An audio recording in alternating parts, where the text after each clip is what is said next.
Cerita dimulai dengan menampilkan seorang wanita yang ingin memberikan kejutan untuk pacarnya, diam-diam naik pesawat untuk merayakan ulang tahun pacarnya. Ia merasa pacarnya akan melamarnya di pesta ulang tahun. Dengan penuh semangat, ia meminta pramugari menyampaikan ucapan selamat. Namun, ia sama sekali tidak menyangka kejutan itu berubah menjadi mimpi buruk. Ia justru melihat dengan mata kepala sendiri pacarnya berselingkuh dengan wanita lain. Sebagai produser program online, impian terbesar Woo Do-hee adalah membuat jumlah penonton programnya menembus 100.000.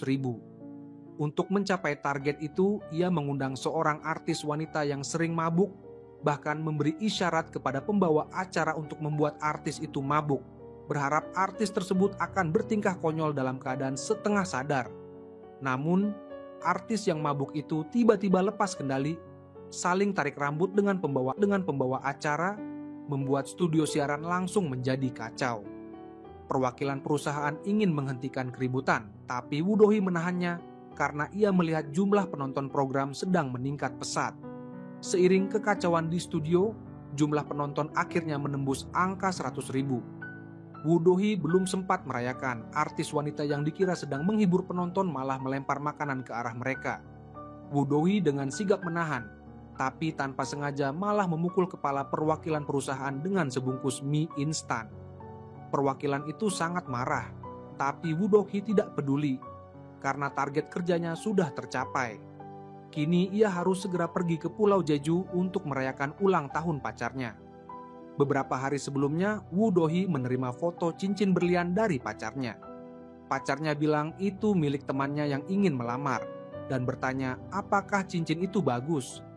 Ia tidak bisa memutuskan, jadi meminta pendapat Woo Do-hee. Woo Do-hee merasa ini hanya alasan, dan yakin pacarnya sebenarnya ingin melamarnya. Perjalanan ke Pulau Jeju ini adalah awal kehidupan bahagia mereka berdua.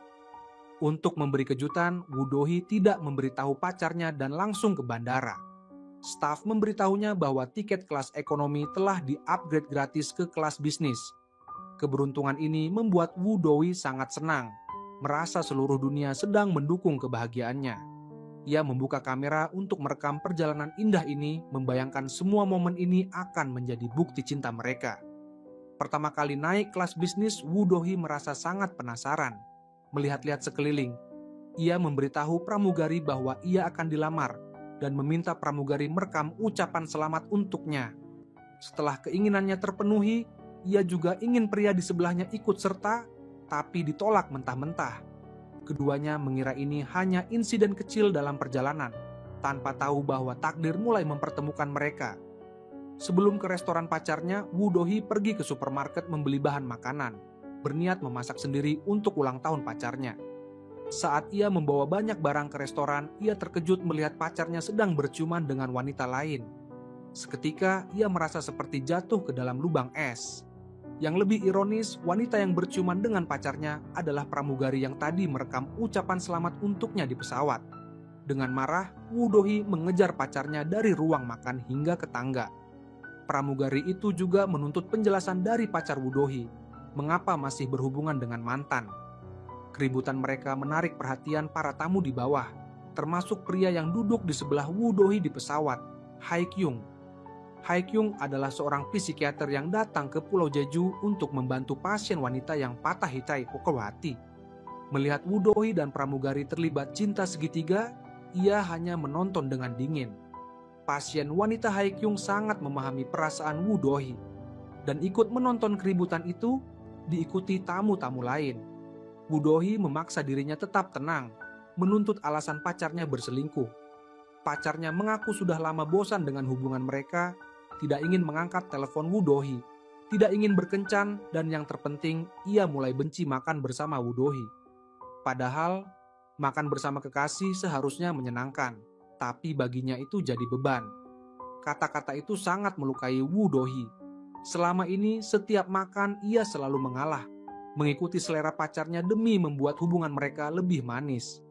Tak disangka, pengorbanannya justru dibalas dengan kebencian. Dengan hati hancur, Woo Do-hee memutuskan hubungan dan pergi dari restoran. Pasien wanita Hae-kyung merasa kasihan pada Woo Do-hee, meminta Hae-kyung mengejarnya untuk menghibur. Bahkan, para tamu lain ikut bertepuk tangan memberi tekanan pada Haekyung. Karena terpaksa, Haekyung mengejar Woo Do-hee dengan taksi. Saat sampai di tepi laut, ia melihat Woo Do-hee berdiri di atas batu karang, tampak akan jatuh. Ia mengira Woo Do-hee ingin bundir, lalu berteriak dan berlari ke arahnya. Woo Do-hee terkejut, menoleh, sehingga Haekyung malah jatuh ke laut. Woo Do-hee segera menolongnya, menjelaskan bahwa ia hanya ingin menikmati angin laut. Namun, ia melihat darah mengalir di kepala Haekyung, dan Haekyung pun pingsan. Woo Do-hee segera membawanya ke rumah sakit. Untungnya hanya gegar otak ringan, dan Haekyung segera sadar. Untuk menebus kesalahan, Woo Do-hee membelikan pakaian bersih untuk Haekyung dan mengantarnya ke bandara. Meski Pulau Jeju menjadi tempat penuh kenangan pahit, ia tetap ingin tinggal semalam lagi untuk menata perasaannya. Saat hendak naik pesawat, Haekyung teringat ucapan Woo Do-hee di rumah sakit. Dalam sebuah hubungan yang ditinggalkan pasti merasa sakit. Dulu, saat mantan pacarnya memutuskan hubungan, ia juga pernah dibilang sudah terbiasa ditinggalkan. Saat itu, Haekyung sangat memahami perasaan Woo Do-hee yang baru saja dicampakkan. Sementara itu, Woo Do-hee duduk di mobil memikirkan kemana harus pergi. Kota ini dulu terasa akrab karena pacarnya, tapi setelah kehilangan orang itu, semuanya terasa asing. Ia memutuskan untuk makan dulu. Begitu turun dari mobil, ia melihat Haekyung yang seharusnya sudah naik pesawat. Haekyung tidak menjelaskan alasan kembali, hanya mengajak Woo Do-hee makan malam bersama. Sebagai pecinta kuliner, Haekyung mencari restoran terkenal di sekitar. Tapi Woo Do-hee malah memarkir mobil di pinggir jalan, bersikeras ingin makan jajanan kaki lima. Haekyung tidak bisa membujuk, akhirnya setuju. Awalnya, ia tidak berharap banyak pada makanan kaki lima. Tapi setelah mencicipi, ia sangat terkesan dengan pilihan Woo Do-hee.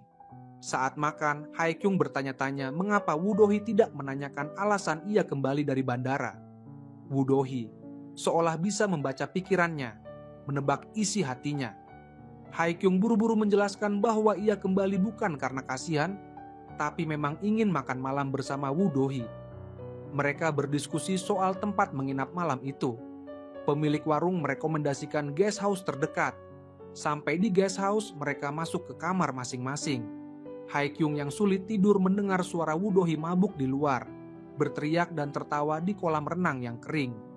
Haekyung mencoba membujuk tapi gagal, lalu pergi. Namun, tiba-tiba terdengar suara jatuh. Woo Do-hee tergeletak di tanah dengan air mata di sudut matanya. Haekyung pun menggunakan keahliannya sebagai psikiater untuk membantunya keluar dari luka patah hati. Keesokan harinya, mereka naik pesawat berbeda ke Seoul. Woo Do-hee berterima kasih atas dukungan Haekyung, mengundangnya makan setelah kembali ke Seoul. Haekyung menolak, merasa pertemuan singkat ini sebaiknya diakhiri saja. Woo Do-hee bersikeras ingin membalas budi, berjanji hanya makan tanpa menanyakan nama, pekerjaan, atau informasi pribadi Haekyung. Untuk menolak secara halus, Haekyung membuat janji yang menurutnya mustahil. Jika lagu baru Taejin Ah menjadi nomor 1 di tangga lagu, mereka akan bertemu di restoran seafood datang jam 8 malam. Kembali ke Seoul, hidup mereka kembali tenang. Pertemuan singkat itu seperti insiden kecil yang tidak meninggalkan jejak. Atasan Woo Do-hee memberinya tugas berat, mengundang seorang pahlawan ke acara mereka dan membuat program berkualitas tinggi. Ia menunjukkan video Haekyung menangkap pasien gangguan jiwa yang kabur di jalanan dan memberitahu Woo Do-hee bahwa pahlawan itu adalah psikiater Haekyung yang kini jadi incaran banyak program TV. Mereka harus mengundangnya lebih dulu karena wajah Haekyung tidak terlihat jelas di video. Woo Do-hee bertanya apakah ada fotonya. Atasan menjawab bahwa Haekyung sangat menjaga privasi, tidak ada foto di internet, bahkan di bukunya pun tidak ada data pribadi atau foto. Tidak ada yang tahu seperti apa wajahnya. Woo Do-hee meminta asistennya menghubungi rumah sakit tempat Haekyung bekerja, tapi undangan program itu langsung ditolak. Woo Do-hee sendiri mengirim email ke Haekyung, tapi tidak dibalas. Tidak puas, Woo Do-hee mengirim email lagi, menegurnya karena tidak sopan sudah membaca tapi tidak membalas. Seharusnya jika menolak pun harus menjawab dengan jelas. Haekyung membaca email itu dan tertawa kesal, langsung membalas bahwa sebagai produser, Woo Do-hee adalah orang yang buruk, sama buruknya dengan program yang ia buat. Woo Do-hee tidak terima dihina, memaki Hae-kyung sebagai bajingan. Hae-kyung membalas, mengatakan Woo Do-hee punya gangguan kepribadian dan sebaiknya periksa ke psikiater. Perang kata-kata mereka makin panas, hingga keduanya marah-marah dan mendatangi kantor satu sama lain untuk menuntut balas. Atasan Woo Do-hee langsung meminta maaf setelah tahu Hae-kyung adalah orang yang ingin mereka undang. Sementara Woo Do-hee yang datang ke rumah sakit mengeluh pada asisten Hae-kyung bahwa Hae-kyung narsis, sombong, dan arogan. Saat itu asisten terkejut karena lagu baru. Tae-jin Ah benar-benar menjadi nomor 1 di tangga lagu. Woo Do-hee langsung teringat janjinya dengan Hae-kyung. Dan dengan waktu kurang dari 1 jam sebelum jam 8 malam, ia buru-buru pergi ke tempat yang dijanjikan. Hae-kyung yang baru kembali dari kantor Woo Do-hee juga mendengar kabar lagu Tae-jin Ah menjadi nomor 1. Ia tidak menyangka alasan yang ia buat-buat benar-benar terjadi. Tapi ia tidak ingin menepati janji itu. Bahkan curiga ada kesalahan data sehingga lagu itu bisa jadi nomor 1. Saat di perjalanan, Woo Do-hee merasa dirinya terlalu impulsif, sadar bahwa waktu yang dijanjikan Hae-kyung sebenarnya hanya alasan untuk menolak. Saat ia ragu, mobilnya ditabrak dari belakang, dan yang menabraknya ternyata adalah penyanyi Tae-jin Ah sendiri. Tae-jin Ah meninggalkan kartu nama, meminta Woo Do-hee menghubunginya jika ada masalah. Melihat gambar ikan di baju Tae-jin Ah, Woo Do-hee teringat restoran seafood yang dijanjikan, lalu mengesampingkan keraguannya dan pergi ke pasar malam dekat restoran itu. Saat menoleh, ia melihat Hae-kyung berdiri di seberang jalan. Hae-kyung ingin mengajak Woo Do-hee makan sea urchin di restoran terkenal, tapi Woo Do-hee bersikeras mentraktir dan menarik Hae-kyung ke warung kecil membeli bibimbap. Hae-kyung meragukan rasa bibimbap itu, hanya memesan porsi kecil. Woo Do-hee mengingatkan, setelah mencicipi, ia pasti menyesal tidak memesan porsi besar. Setelah membungkus bibimbap, Woo Do-hee mengajak Hae-kyung ke gedung terdekat untuk melihat pemandangan malam. Untuk menghindari satpam, ia menyelinap masuk saat satpam lengah, memberi isyarat pada Hae-kyung untuk melakukan hal yang sama. Namun, Hae-kyung malah menyapa satpam dengan santai dan masuk tanpa masalah. Mereka makan bibimbap sambil menikmati pemandangan malam. Woo Do-hee bercerita bahwa dulu ia sering datang ke sini makan bibimbap. Hae-kyung hanya fokus pada bibimbap, tidak menyangka makanan sederhana itu begitu lezat. Setelah menghabiskan bagiannya, ia ingin mencicipi milik Woo Do-hee. Ia menunjuk pesawat di langit dan berteriak ada bintang jatuh. Lalu saat Woo Do-hee membuat permohonan, ia mencuri bibimbap miliknya. Woo Do-hee lalu mengajak Hae-kyung ke warung kecil makan sea urchin. Melihat kondisi warung yang berantakan, Hae-kyung tidak berharap banyak, tapi setelah mencicipi, ia langsung berubah pikiran. Woo Do-hee senang melihat Hae-kyung menyukainya, tapi Hae-kyung melihat ada kesedihan di mata Woo Do-hee. Sebagai psikiater, ia menebak Woo Do-hee dulu sering datang ke sini bersama mantan atau cinta pertamanya. Woo Do-hee terkejut dengan ketepatannya. Lalu bercerita bahwa dulu ia sering ke rooftop melihat pemandangan malam dan makan sea urchin bersama cinta pertamanya. Mereka bersama selama 6 tahun, ia pikir akan menikah dan punya anak. Tapi pada hari cinta pertamanya pergi kuliah ke luar negeri, ia menerima pesan putus. Dan sejak itu tidak pernah mendengar kabar lagi, bahkan tanpa penjelasan. Hae-kyung mengaku ia juga punya kisah cinta pertama yang menyakitkan. Mungkin mereka berdua adalah pare kecil yang dipilih oleh nasib buruk. Setelah makan, Woo Do-hee berterima kasih pada Hae-kyung karena sudah mendengarkan curhatnya, lalu mengusulkan agar mereka tidak bertemu lagi. Karena mereka sudah tahu masa lalu kelam satu sama lain, lebih baik mengakhiri hubungan canggung ini. Hae-kyung merasa kehilangan. Woo Do-hee berjalan pergi sambil mengingatkan agar Hae-kyung hati-hati dan jangan sampai gegar otak lagi. Hidup mereka kembali tenang. Woo Do-hee terus berusaha mengundang Hae-kyung ke acara TV. Ia kembali ke klinik Hae-kyung, kebetulan Hae-kyung sedang keluar menemui pasien. Woo Do-hee melihat nama restoran yang ditulis asisten di catatan. Tapi karena ada beberapa cabang, ia harus mencari satu persatu. Saat itu ia tidak tahu bahwa cinta pertamanya yang dulu meninggalkannya tiba-tiba kembali ke Korea dan datang ke kantornya. Atasan Woo Do-hee mengenal cinta pertamanya dan tahu betapa besar luka yang ditinggalkan pada Woo Do-hee, sehingga ia melarang cinta pertamanya muncul di hadapan Woo Do-hee agar ia tidak sedih. Tapi cinta pertamanya berkata, setelah keluar negeri, ia sadar meninggalkan Woo Do-hee adalah kesalahan dan kini ingin memperbaiki dan memulai kembali. Ia sudah mencari tahu bahwa Woo Do-hee baru saja putus dan tidak punya pacar baru. Di sisi lain, situasi Hae-kyung mirip dengan Woo Do-hee. Ia tidak menyangka pasien yang datang konsultasi adalah mantan pacarnya. Mantannya khawatir Hae-kyung tidak mau menemuinya, jadi menggunakan nama palsu untuk membuat janji. Hae-kyung bertanya tujuan mantannya, dan mantannya langsung bilang ingin balikan. Hae-kyung masih ingat, dulu saat mantannya minta putus, ia dianggap membosankan, tidak pernah bertengkar. Hubungan mereka terlalu datar. Bahkan mantannya ragu apakah Hae-kyung benar-benar mencintainya. Kini mantannya bilang, dulu ia masih muda dan tidak mengerti apa itu cinta sejati. Hae-kyung kesal dengan sikap mantannya yang berubah-ubah, lalu pergi ke toilet untuk menenangkan diri, dan secara kebetulan melewatkan Woo Do-hee yang datang mencarinya. Woo Do-hee mencari Hae-kyung di restoran, tapi setelah bertanya ke beberapa orang, tidak menemukan Hae-kyung. Ia pulang dengan perasaan kecewa dan mendapati ibunya sedang di rumahnya. Sejak kecil ayahnya sering berselingkuh, dan ibunya yang tidak mau bercerai selalu mengeluh di depan Woo Do-hee, membuatnya tidak tahan dan takut sendirian bersama ibunya. Ia kembali ke mobil, ingin mencari makan dulu. Tiba-tiba seseorang mengetuk jendela. Ternyata cinta pertamanya yang sudah lama tidak ditemui. Pertemuan tak terduga itu membuat Woo Do-hee gugup, tapi ia ingin penjelasan mengapa dulu ditinggalkan tanpa kabar. Cinta pertamanya bilang, saat itu ia tidak bisa mengucapkan kata putus, jadi memilih mengirim pesan. Kini, ia meminta maaf dan ingin memulai kembali.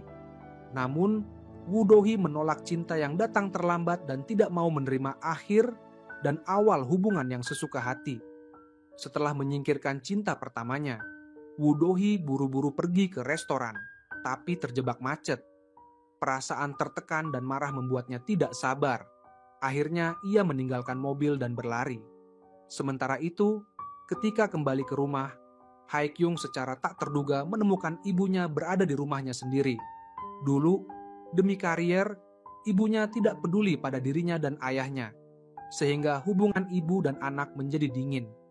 Setelah ayahnya meninggal, Hae-kyung semakin dipenuhi kebencian terhadap ibunya.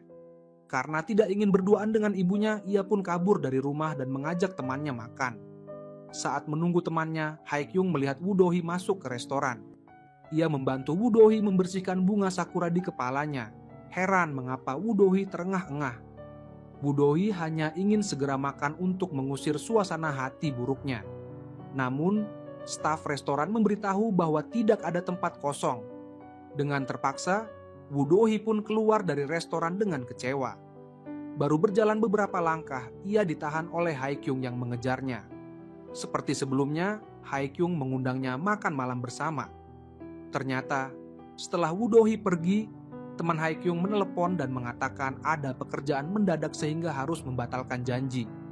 Hae-kyung pun segera mengejar Woo Do-hee. Ini adalah kali ketiga mereka makan bersama. Hae-kyung meminta Woo Do-hee makan dengan caranya. Pertama mencium aromanya, lalu menikmati tampilannya, dan terakhir mencicipi perlahan. Namun, Woo Do-hee yang seharian belum makan tidak punya niat menikmati perlahan, ia makan dengan lahap. Tingkahnya membuat Hae-kyung tertawa. Ia menyadari setiap kali makan bersama Woo Do-hee, suasana hatinya selalu sangat baik. Setelah kenyang, suasana hati Woo Do-hee membaik dan mulai mengeluh pada Hae-kyung bahwa akhir-akhir ini ia harus berurusan dengan seorang pria gila demi pekerjaan. Menurutnya, pria yang belum pernah ia temui itu benar-benar gila. Hae-kyung juga curhat bahwa ada wanita gila yang terus mengganggunya, menuduh dan mengancam tanpa alasan. Hanya memikirkannya saja sudah menakutkan.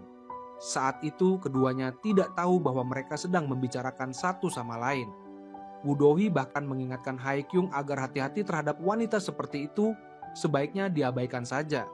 Saat itu Hae-kyung melihat seorang pria paruh baya di meja sebelah keluar. Ia sudah beberapa kali bertemu pria itu di restoran yang sama. Dan setiap kali pria itu memesan 2 porsi steak, tapi hanya memandang steak itu sambil menangis. Berdasarkan instingnya sebagai dokter, Hae-kyung menilai pria itu mengalami trauma psikologis berat.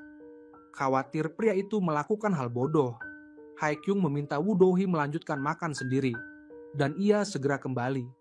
Setelah kembali, Hae-kyung tidak menjelaskan kejadian tadi, dan mereka melanjutkan makan sambil mengobrol.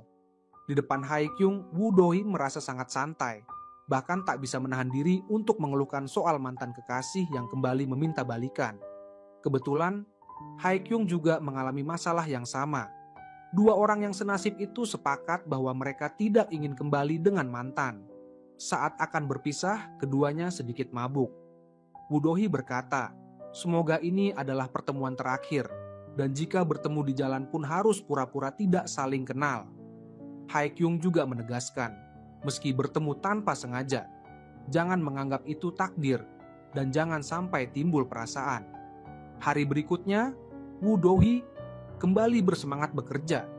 Tak menyangka mantan kekasihnya muncul di kantor. Atasan meminta Woo Do-hee dan mantan kekasihnya membuat program bersama. Atasan menyarankan untuk menghentikan semua program tidak jelas dan meningkatkan kualitas program demi citra perusahaan.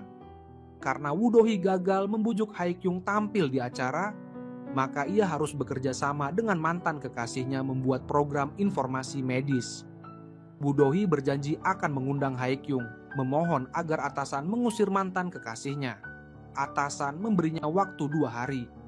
Jika dalam 2 hari Hae-kyung belum mau datang, maka acaranya akan dihentikan. Woo Do-hee menggunakan segala cara, tampil dengan gaya seksi dan menggoda di klinik Hae-kyung. Asisten Hae-kyung segera mengabari Hae-kyung soal kedatangan Woo Do-hee. Hae-kyung memperingatkan dengan tegas, jika saat ia kembali Woo Do-hee masih di sana, maka asisten akan dipecat. Asisten pun berbohong pada Woo Do-hee bahwa klinik hanya buka pagi, sehingga Woo Do-hee akhirnya pergi. Saat itu Hae-kyung sedang memeriksa pasien yang ternyata adalah pria paruh baya yang menangis di restoran. Sebelumnya, Hae-kyung berhasil mencegah pria itu melakukan tindakan nekat. Setelah dibujuk, pria itu bersedia menjalani terapi. Ia bercerita, alasan sering ke restoran itu karena istrinya semasa hidup sangat suka steak di sana. Awalnya, mereka berjanji makan bersama di restoran itu. Ia datang lebih dulu dan khawatir steaknya dingin, jadi menyuruh istrinya cepat-cepat datang. Istrinya menyeberang jalan dengan buru-buru dan mengalami kecelakaan.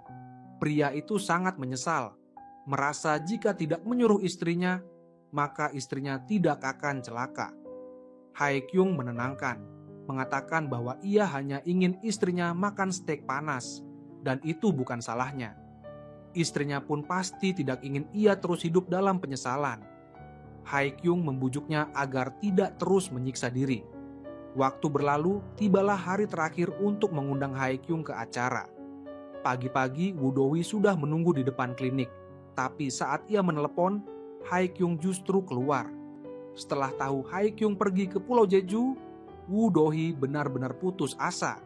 Saat kembali ke kantor, mantan kekasihnya sudah mengundang bintang tamu untuk acara mereka yang ternyata adalah mantan pacar Hae-kyung. Atasan meminta Woo Do-hee menerima kekalahan dan mengumumkan sendiri penghentian acara. Namun, Woo Do-hee justru berdiri di atas sofa dan mengumumkan dengan lantang bahwa ia akan terus membuat program tidak jelas. Percaya suatu hari program seperti itu akan sukses. Mantan kekasihnya membujuk Woo Do-hee agar tidak lagi berjuang sia-sia. Ia berkata, pertemuan dan perpisahan mereka yang berulang adalah takdir. Woo Do-hee membantah, mengatakan bahwa takdir sejati adalah bertemu di tempat yang mustahil, bukan karena usaha keras atau memaksa. Mantan kekasihnya tak bisa membalas, hanya meminta Woo Do-hee makan malam bersamanya besok untuk merayakan ulang tahun. Jam 7 malam di restoran steak. Pada saat yang sama, Hae-kyung didatangi mantan pacarnya yang bersikeras ingin balikan. Juga mengajaknya bertemu di restoran steak jam 7 malam. Wudoi datang tepat waktu ke restoran steak, tapi menyesal karena hatinya terlalu lembut memenuhi undangan mantan. Setelah pergulatan batin, ia memutuskan pergi dan berjalan-jalan di pasar malam. Haekyung juga datang ke restoran steak, tapi setelah beberapa detik di depan pintu, ia sadar tidak bisa kembali dengan mantan pacarnya, lalu pergi dengan tegas. Woo-do-hee berjalan tanpa tujuan di jalanan, merasa kesepian. Tiba-tiba melihat Haekyung. Ia mengira itu hanya kebetulan, tapi Haekyung berkata dengan lantang bahwa ini bukan kebetulan, melainkan takdir.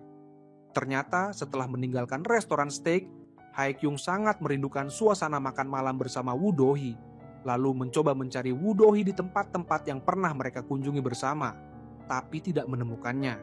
Hingga akhirnya bertemu secara tidak sengaja di jalan.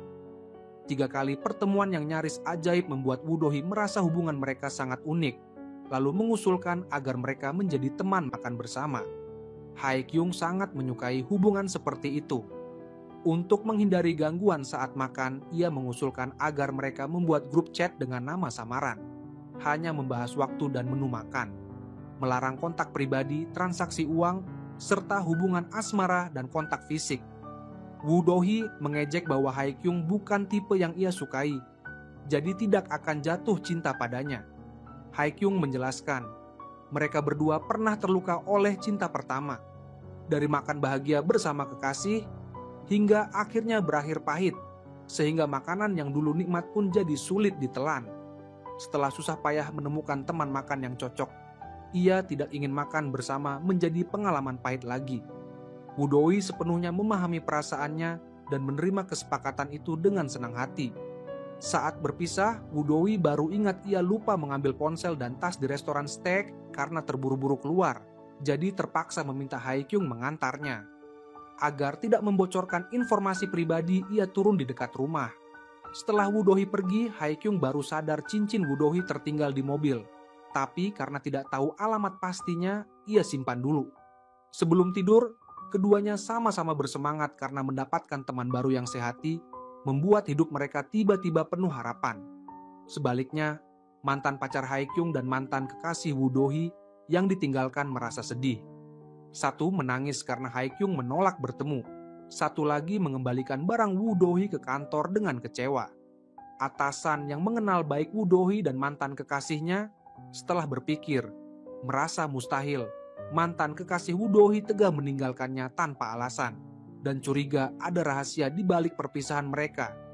Mantan kekasih Woo-do-hee tampak menyimpan rahasia, marah saat atasan menyinggung masa lalu, dan berkata kini ia hanya ingin kembali pada Woo-do-hee. Keluar dari kantor, ia menahan lehernya yang sesak, buru-buru minum obat hingga kondisinya membaik. Keesokan harinya, Woo-do-hee meminta maaf pada mantan kekasihnya karena sudah setuju bertemu tapi malah kabur. Berharap mereka bisa profesional dalam bekerja, tapi tidak membahas perasaan apalagi balikan. Mantan kekasihnya menjelaskan bahwa dulu ia punya alasan terpaksa untuk putus. Tapi waktu telah berlalu dan hati Woo-do-hee sudah dingin, ia tak lagi penasaran dengan alasan itu. Setelah Woo-do-hee pergi, mantan kekasihnya menutup pintu dan menelepon seseorang, mengatakan ia tak bisa menunggu lebih lama dan ingin memberitahu semuanya pada Woo-do-hee demi mendapatkan maaf, karena ia tidak bisa kehilangan Woo-do-hee. Saat memilih buah bersama atasan mengibaratkan pria seperti buah, harus dilihat luar dalamnya. Secara tersirat menyebutkan, mungkin dulu mantan kekasih Woo-do-hee punya alasan berat meninggalkannya. Tapi Woo-do-hee tidak menangkap maksud itu. Tak lama setelah pulang, ibunya datang lagi dan yang mengantar ibunya ternyata adalah mantan kekasihnya. Setelah menunjukkan eksistensinya sebentar, mantan kekasihnya pergi. Sementara ibunya mulai menjodohkan mereka lagi, merasa mantan kekasih Woo-do-hee adalah calon suami yang cocok. Woo-do-hee tidak mau mendengar ocehan ibunya, lalu keluar mencari atasan untuk minum. Saat ia pulang dalam keadaan mabuk, ia melihat Haekyung sedang mencari-cari di sekitar rumahnya. Haekyung mengembalikan cincin Woo-do-hee, menjelaskan bahwa ia hanya kebetulan lewat dan sekalian mengembalikan cincin. Melihat Woo-do-hee mabuk berat, Haekyung ingin mengantarnya pulang, tapi Woo-do-hee mengingatkan bahwa mereka dilarang tahu informasi pribadi satu sama lain-lain, karena hanya dengan tidak tahu apa-apa, mereka bisa saling curhat tanpa beban. Keesokan harinya adalah hari mereka janjian makan malam. Atas rekomendasi asisten, Hye-kyung mengajak Woo Do-hee makan daging panggang. Selera mereka mirip dan saling mengagumi sikap terhadap makanan. Makan dengan sangat lahap dan bahagia. Setelah makan, restoran mengadakan acara pembukaan. Pelanggan lain antusias ikut lomba demi memenangkan boneka. Tapi Woo Do-hee yang suka penguin tak bisa menahan diri melihat boneka penguin raksasa. Ia ikut lomba dan mencetak skor tertinggi. Namun, seorang pria berotot datang dan memecahkan rekornya. Woo Do-hee kecewa gagal mendapatkan boneka. Di saat genting, Hye-kyung maju dan dengan sekuat tenaga memecahkan rekor baru, memenangkan boneka untuk Woo Do-hee. Dalam kegembiraan, mereka lupa larangan kontak fisik, berpelukan merayakan kemenangan. Sampai pembawa acara meminta mereka berciuman, mereka buru-buru menjelaskan bahwa mereka bukan pasangan. Saat itu ponsel Hye-kyung berdering, temannya mengabari bahwa gym milik mantan pacarnya dirusak penagih utang, meminta Hye-kyung datang membantu. Hye-kyung segera pamit pada Woo Do-hee dan bergegas ke gym, menolong mantan pacarnya keluar dari kerumunan. Mantan pacarnya masih syok dan ingin sendiri, menolak ditemani Hye-kyung dan temannya. Sementara itu, Woo Do-hee minum sambil curhat pada boneka penguin bahwa setiap hubungan cintanya selalu gagal. Bahkan Hye-kyung yang pergi di tengah acara pun seperti kutukan. Saat ia mengeluh pada nasib, Hye-kyung kembali muncul di hadapannya. Melihat Woo Do-hee mabuk berat, Hye-kyung ingin membantunya berdiri, tapi Woo Do-hee menolak, ingin membuktikan dirinya tidak mabuk. Ia berdiri dengan goyah, lalu jatuh ke pelukan Hye-kyung. Hye-kyung memeluk Woo Do-hee dengan satu tangan lain memegang boneka penguin, bersiap membawanya pulang, tapi tiba-tiba bertemu ibunya yang datang mencari. Ibu Hye-kyung tahu dari teman anaknya bahwa Hye-kyung makan malam berdua dengan seorang wanita. Jadi sengaja datang untuk mencari tahu hubungan mereka. Hye-kyung tidak ingin menghadapi ibunya, apalagi diinterogasi, lalu berbohong bahwa Woo Do-hee adalah pacarnya agar ibunya tidak banyak tanya. Ibunya memberikan buku barunya pada Woo Do-hee, berharap bisa bertemu lagi. Di mobil, Hye-kyung bertanya pada Woo Do-hee mengapa tidak menanyakan alasan ia berbohong atau hubungannya dengan ibunya. Woo Do-hee menegaskan bahwa ia tidak akan menanyakan kehidupan pribadi Hye-kyung, tapi jika Hye-kyung ingin curhat, ia bersedia mendengarkan. Keesokan harinya, Woo Do-hee teringat saat berpelukan dengan Hye-kyung dan mabuk di pelukannya, merasa canggung dan sedikit tidak nyaman. Saat di kantor, mantan kekasihnya kembali berusaha mengajaknya kerjasama, bahkan mengundang mantan pacar Hye-kyung yang kini selebgram terkenal. Melihat Woo Do-hee enggan syuting bersama mereka, mantan pacar Hye-kyung berjanji akan membuat episode pertama program mereka mendapat 1 juta likes, karena ia akan mengajak Hye-kyung tampil bersama. Woo Do-hee tak bisa menolak godaan 1 juta likes, akhirnya setuju bekerja sama. Kembali ke meja, ia melihat buku pemberian ibu Hye-kyung.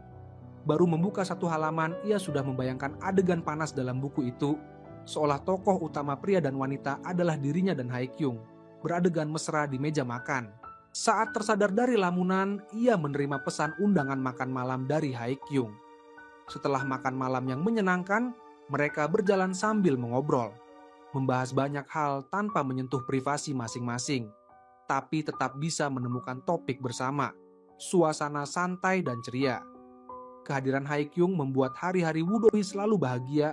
Energi itu ia salurkan ke pekerjaan, ingin segera membuat program yang populer. Namun, tiba-tiba berita utang mantan pacar Hye-kyung menjadi trending topik.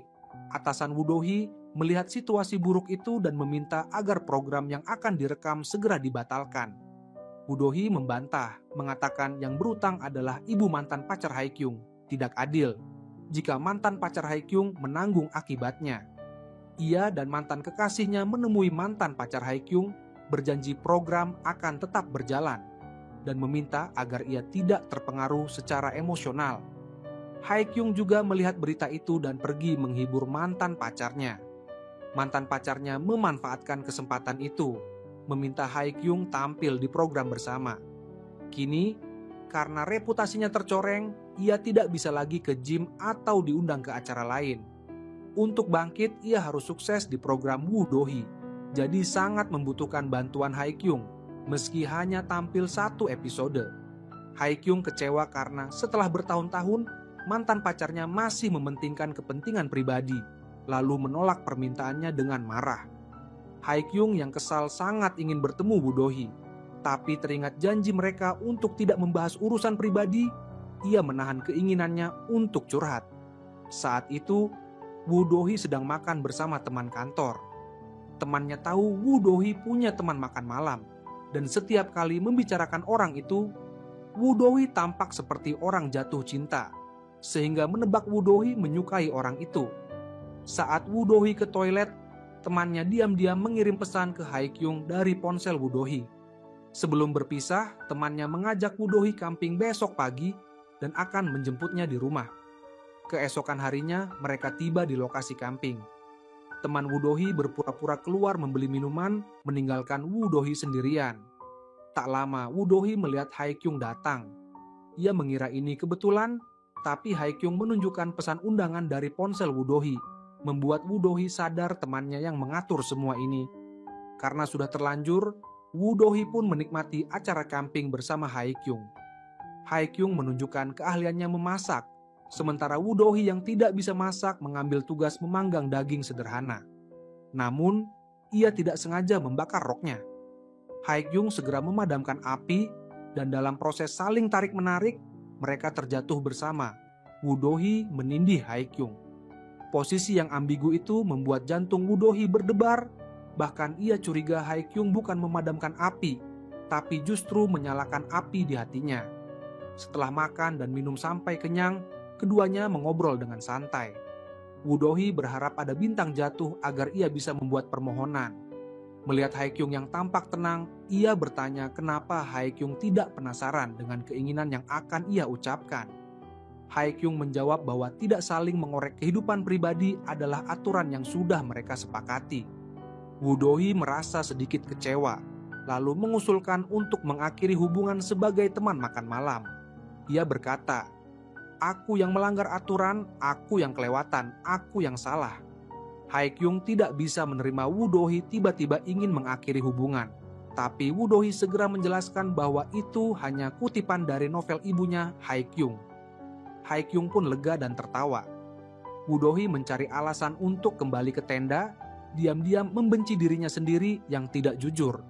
Ia sudah mulai menyukai Hae-kyung dan khawatir akan jatuh terlalu dalam, sehingga ingin mengakhiri hubungan makan malam mereka.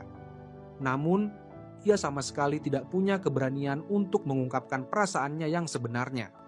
Setelah menatap perasaan, Woo Do-hee keluar dari tenda dan tiba-tiba menerima telepon dari cinta pertamanya. Ternyata cinta pertamanya tahu dari rekan kerja bahwa Woo Do-hee pergi camping bersama seorang pria, lalu menelepon khusus untuk menanyakan siapa pria itu. Woo Do-hee menolak menjawab dan menutup telepon dengan dingin. Ia lalu mencurahkan isi hati pada Hae-kyung, mengaku tidak tahu bagaimana harus menghadapi cinta pertamanya yang tiba-tiba kembali. Dulu, cinta pertamanya menemani Woo Do-hee, melewati masa-masa paling bersinar dalam hidupnya. Jika semua kenangan itu dihapus, rasanya seperti diri Woo Do-hee di usia 20-an juga ikut menghilang. Hae-kyung menghibur, mengatakan bahwa saat itu Woo Do-hee pasti tetap bersinar meski tanpa cinta pertama, dan kilau Woo Do-hee tidak perlu disaksikan orang lain. Woo Do-hee merasa mengobrol dengan Hae-kyung seperti sedang konsultasi psikologi, lalu bertanya pekerjaan Hae-kyung sebenarnya apa. Hae-kyung hanya menjawab itu semua berdasarkan pengalaman, tanpa mengungkapkan profesinya. Woo Do-hee kembali ke depan rumah dan melihat cinta pertamanya sedang menunggu. Ia tidak ingin terjebak dalam hubungan yang sia-sia, lalu memperingatkan cinta pertamanya agar tidak mencarinya lagi.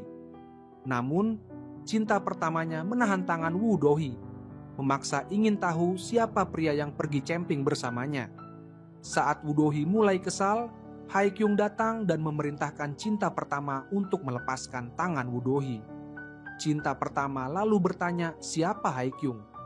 Untuk membuat cinta pertamanya menyerah, Woo Do-hee berbohong bahwa Hae-kyung adalah pacarnya. Hae-kyung pun memperingatkan cinta pertama agar tidak lagi memperlakukan Woo Do-hee dengan kasar. Jika tidak, ia tidak akan tinggal diam. Setelah itu, Haikyung membawa Woo-do-hee ke minimarket untuk mengobati pergelangan tangannya yang memerah akibat dicengkeram cinta pertama. Woo-do-hee pun semakin terhanyut dalam kelembutan Haikyung, perasaan sukanya semakin kuat. Tanpa disadari, Haikyung juga mulai menaruh hati pada Woo-do-hee. Saat menunggu pasien, Haikyung membuka sebuah novel secara acak. Melihat adegan panas di dalamnya, ia tiba-tiba membayangkan Woo-do-hee sebagai tokoh utama wanita yang berjalan perlahan ke arahnya. Mereka menari dan berputar di bawah sinar matahari terbenam, lalu berciuman. Semuanya terasa indah seperti dalam dongeng. Sementara itu, Woo-do-hee mengumpulkan mantan pacar dan rekan-rekan lainnya untuk rapat persiapan syuting program. Setelah rapat selesai, mantan pacar Woo-do-hee mengajaknya makan untuk berterima kasih karena Woo-do-hee tidak mempermasalahkan berita negatifnya dan tetap memberinya kesempatan tampil di acara. Ia mengusulkan agar mereka saling memanggil sebagai saudari. Woo-do-hee sangat senang bisa berteman dengan seseorang yang cocok diajak bicara. Di tengah makan, Woo-do-hee bertanya apakah mantan pacarnya benar-benar mengenal dokter psikiater Haikyung. Mantan pacar menjelaskan bahwa Haikyung adalah mantan pacarnya, dan ia sedang berusaha membujuk Haikyung untuk tampil di acara, karena masih belum bisa melupakan Haikyung dan berharap bisa lebih sering bertemu. Setelah jujur soal perasaannya, mantan pacar balik bertanya apakah Woo-do-hee sedang menyukai seseorang. Woo-do-hee teringat pada Haikyung dan tanpa sadar tersenyum. Saat itu, ponsel mantan pacar menerima pesan. Woo-do-hee melirik ke arah suara dan terkejut melihat pria di foto layar kunci ponsel itu adalah teman makan malamnya sendiri. Mantan pacar mengangkat ponsel, memamerkan bahwa Haikyung lebih tampan dari fotonya. Woo-do-hee merasa seperti jatuh ke dalam lubang es. Ia sama sekali tidak menyangka bahwa teman makan malam yang membuatnya jatuh hati adalah dokter psikiater yang sulit diajak kerja sama, dan juga pria yang masih sangat dirindukan oleh mantan pacarnya. Ia tahu betapa Haikyung membenci dirinya sebagai produser acara. Jika Haikyung tahu bahwa teman makan malamnya adalah dirinya sendiri, hubungan mereka pasti akan semakin canggung. Maka Woo-do-hee memutuskan untuk tidak lagi bertemu dengan Haikyung demi menyembunyikan identitasnya. Namun, saat keluar dari toilet, ia melihat Haikyung berdiri di samping mantan pacarnya. Ternyata mantan pacar sengaja mengundang Haikyung untuk bertemu Woo-do-hee demi membujuknya tampil di acara. Woo-do-hee tidak berani menghadapi situasi yang rumit dan memalukan itu, lalu buru-buru bersembunyi di balik papan iklan dan melarikan diri. Setelah pulang ke rumah, Woo-do-hee merasa sangat kacau. Semakin ia memaksa diri untuk tidak memikirkan hubungan Haikyung dan mantan pacarnya, semakin ia tidak bisa menahan diri untuk terus memikirkan Haikyung. Semua kenangan sejak pertemuan pertama hingga sekarang terbayang jelas di benaknya. Hubungan yang belum sempat dimulai tapi harus segera diakhiri, itu membuatnya sangat sedih dan terluka. Untuk segera memutuskan semuanya, ia mengirim pesan mengajak Haikyung bertemu. Haikyung datang dengan penuh semangat, tapi melihat Woo-do-hee tampak murung. Dengan menahan sakit hati, Woo-do-hee mengatakan bahwa hubungan teman makan malam mereka sampai di sini saja, karena ia merasa tidak pernah benar-benar mengenal Haikyung, dan hubungan mereka tidak punya masa depan. Ia tidak ingin lagi membuang waktu.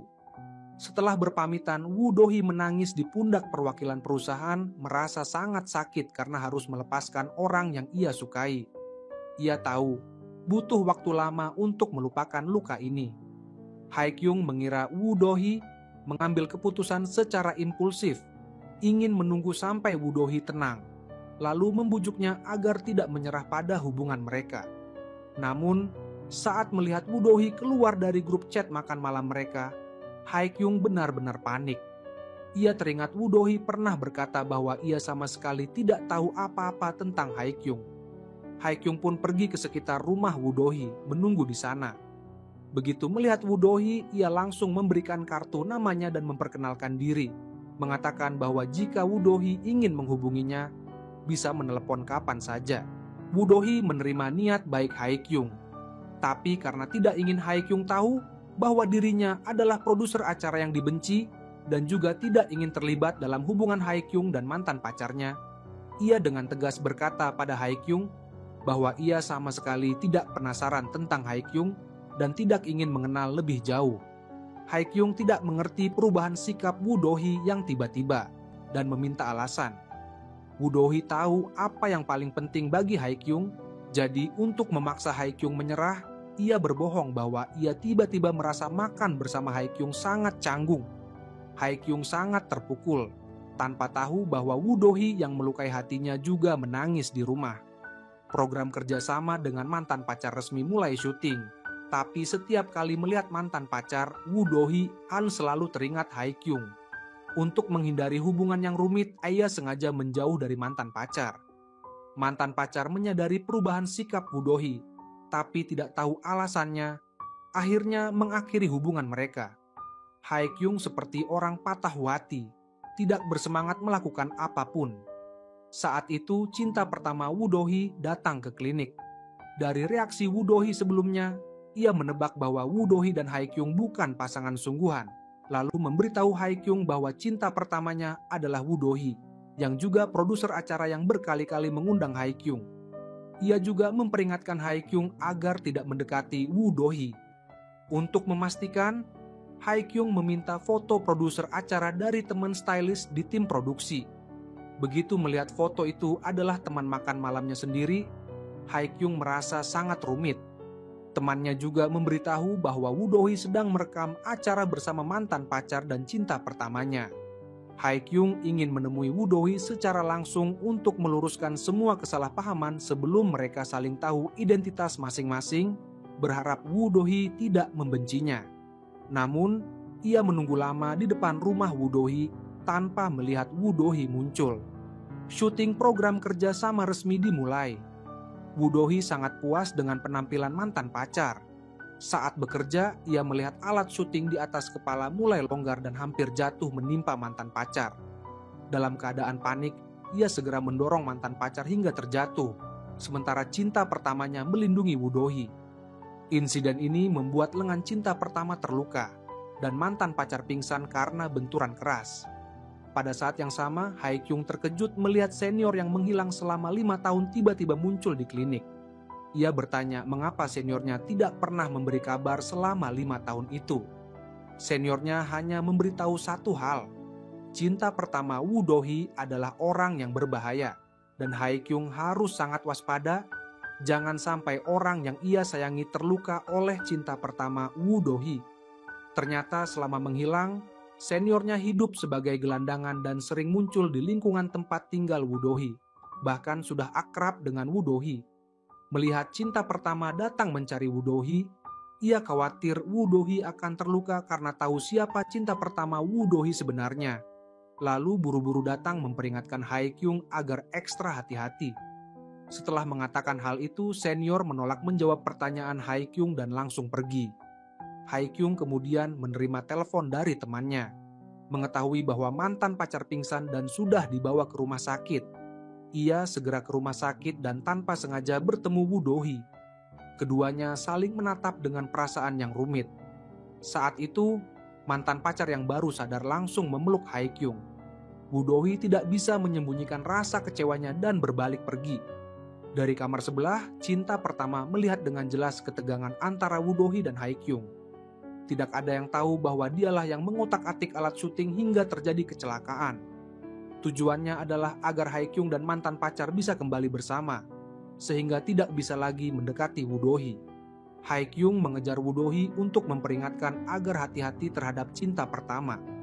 Woo Do-hee merasa sudah mengenal cinta pertamanya selama bertahun-tahun dan yakin cinta pertamanya bukan orang jahat.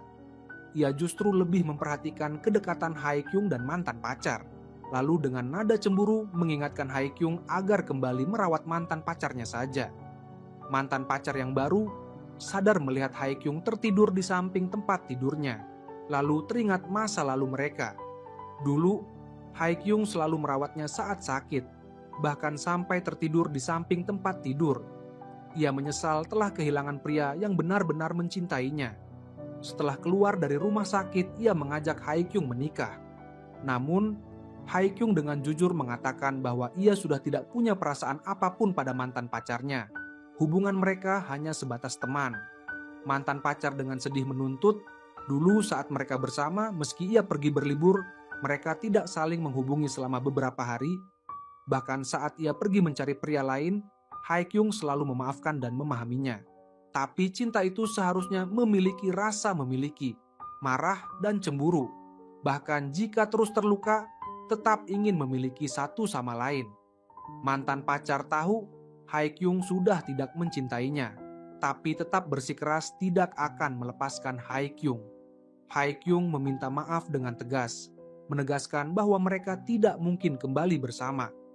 Setelah berpisah dengan mantan pacar, Hye-kyung pergi mencari Woo Do-hee. Ia pernah marah karena cinta pertama terus mengganggu Woo Do-hee dan juga khawatir akan keselamatan Woo Do-hee.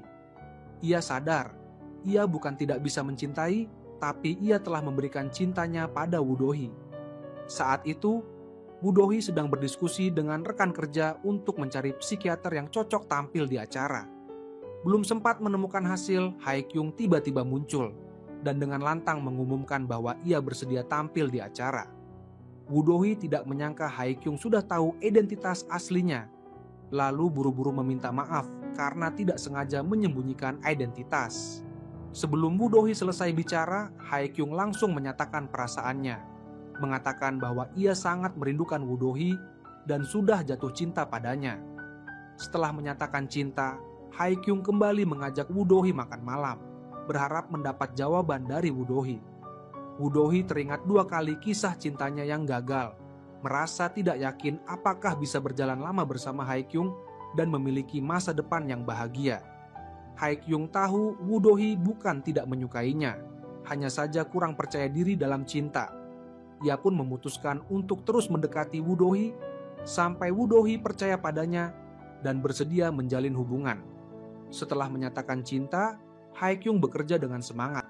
Tapi tiba-tiba mantan pacarnya datang, membujuknya agar menghubungi ibunya yang sedang sakit parah. Setelah mengetahui rumah sakit tempat ibunya dirawat, Hye-kyung segera pergi dan baru tahu bahwa ibunya menderita kanker stadium akhir. Kabar mendadak itu membuatnya sangat terpukul. Ia menyalahkan ibunya yang selama bertahun-tahun tidak mau berhubungan dengannya. Tapi sebenarnya kebencian itu berasal dari kemarahan masa kecil karena tidak mendapatkan kasih sayang. Setelah menata perasaan, Hye-kyung masuk ke ruang rawat dan melihat ibunya sedang mempelajari resep masakan. Wanita yang tidak pernah memasak untuknya itu berharap masih ada waktu untuk memasak bagi putranya. Hye-kyung tidak bisa menerima kenyataan pahit itu, lalu buru-buru keluar dari ruang rawat dan menangis di lorong rumah sakit. Saat itu, Woo Do-hee juga berada di rumah sakit. Cinta pertamanya memanfaatkan luka lama yang ia torehkan pada Woo Do-hee untuk memaksa Woo Do-hee menemaninya kontrol ke dokter. Setelah keluar dari rumah sakit, cinta pertama kembali memaksa Woo Do-hee makan bersama. Woo Do-hee yang sudah putus tidak ingin lagi terjebak dalam hubungan yang tidak jelas, lalu menolak dengan tegas. Cinta pertama menahan tangannya dan dengan cemas menjelaskan alasan dulu pergi tanpa pamit. Saat itu ibunya sakit parah dan situasinya sangat genting, sehingga ia tidak sempat memberi penjelasan pada Woo Do-hee. Kini, ia merasa sudah mampu memberikan kehidupan bahagia untuk Woo Do-hee dan memohon agar diberi kesempatan kedua. Woo Do-hee menggelengkan kepala dengan jujur mengatakan bahwa ia sudah tidak peduli lagi apapun alasan cinta pertamanya. Dulu, saat bersama kekasih yang tidak punya apa-apa, Woo Do-hee pernah benar-benar merasakan kebahagiaan. Sekarang, meski tanpa kekasih, ia tetap bisa menjalani hidup dengan baik. Woo Do-hee hanya berharap mereka bisa saling melepaskan dan tidak lagi terlibat dalam hubungan apapun. Di sisi lain, Woo Do-hee sedang memperkenalkan rencana program pada perwakilan dan rekan kerja, yaitu mengajak psikiater Hye-kyung dan mantan pacarnya yang ahli dalam urusan cinta untuk bersama-sama merekam acara bertema cinta dan makanan, menggunakan makanan untuk menyembuhkan hati yang terluka. Setelah konsep acara disepakati, Woo Do-hee langsung menelepon Hye-kyung untuk mengundangnya rapat di kantor membahas detail program. Hye-kyung yang ingin segera bertemu Woo Do-hee setuju untuk datang hari itu juga.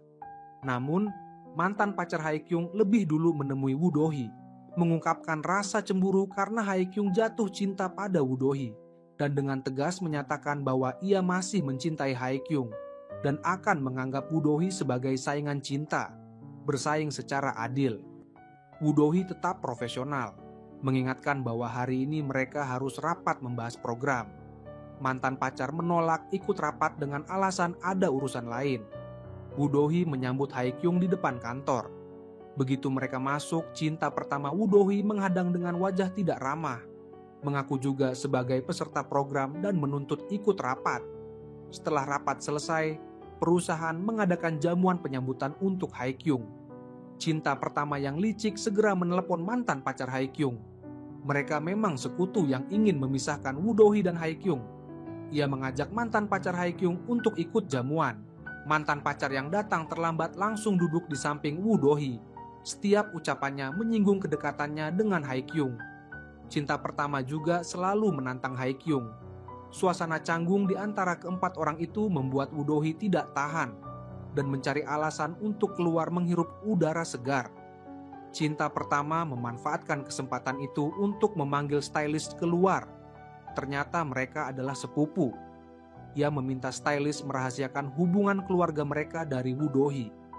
Dulu saat berpacaran dengan Woo Do-hee selalu mengira cinta pertamanya adalah mahasiswa miskin. Sampai sekarang pun Woo Do-hee tidak tahu latar belakang keluarganya dan siapa ayahnya. Stylist terkejut mengetahui Woo Do-hee bahkan belum pernah bertemu ibu cinta pertamanya. Cinta pertama berkata, jika Woo Do-hee bertemu ibunya, ia pasti akan lebih menderita. Karena keluarganya tidak akan pernah mengizinkan ia berpacaran dengan gadis dari keluarga biasa seperti Woo Do-hee. Perkataan itu didengar langsung oleh Woo Do-hee. Padahal kemarin, cinta pertamanya bilang putus karena ibunya sakit parah, sekarang muncul alasan baru. Setelah bertahun-tahun berpacaran, Woo Do-hee merasa dirinya tidak pernah benar-benar mengenal cinta pertamanya. Saat cinta pertama ingin menjelaskan alasan sebenarnya, Woo Do-hee langsung menamparnya.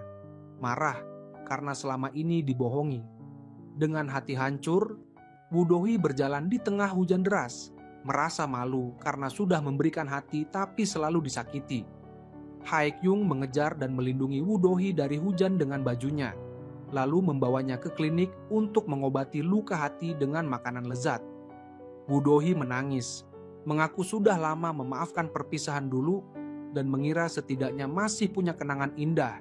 Tapi sekarang merasa seluruh masa mudanya di usia 20-an seolah tidak berarti.